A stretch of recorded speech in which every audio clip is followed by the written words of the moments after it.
Hello friends, இன்னைக்கு ரொம்ப ஹெல்தியான டேஸ்டியான ஒரு டயட் ரெசிபி தான் பார்க்க போகிறோம்.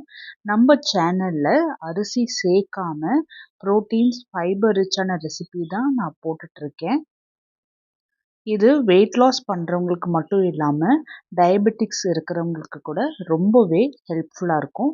தினமும் பிடிக்காத உணவாக கஷ்டப்பட்டு சாப்பிடாம தினமும் வித்தியாசமாக அரிசி சேர்த்தாத உணவு சாப்பிட்டுட்டு வந்தோம் அப்படின்னா வெயிட் லாஸும் ரொம்ப சுலபமாக இருக்கும். அதே போல் சுகர் இருக்கிறவங்களுக்கு சுகர் லெவலுமே இன்க்ரீஸ் ஆகாமல் படிப்படியாக கம்மியாயிட்டு வரும். நம்ம சேனலில் ஃபைபர்ஸ் ப்ரோட்டீன்ஸ் மட்டும் இல்லாமல் கால்சியம் விட்டமின்ஸ் மினரல்ஸ் நிறைஞ்ச ஒரு உணவாக தான் நம்ம போடுறோம். இது நல்ல ஒரு பேலன்ஸ்ட் டயட்டாக இருக்கும். அது மட்டும் இல்லாமல் ரொம்ப டேஸ்டியாகவும் இருக்கும். இது போல் ரெசிபீஸ்க்கு சப்ஸ்கிரைப் பண்ணிக்கோங்க.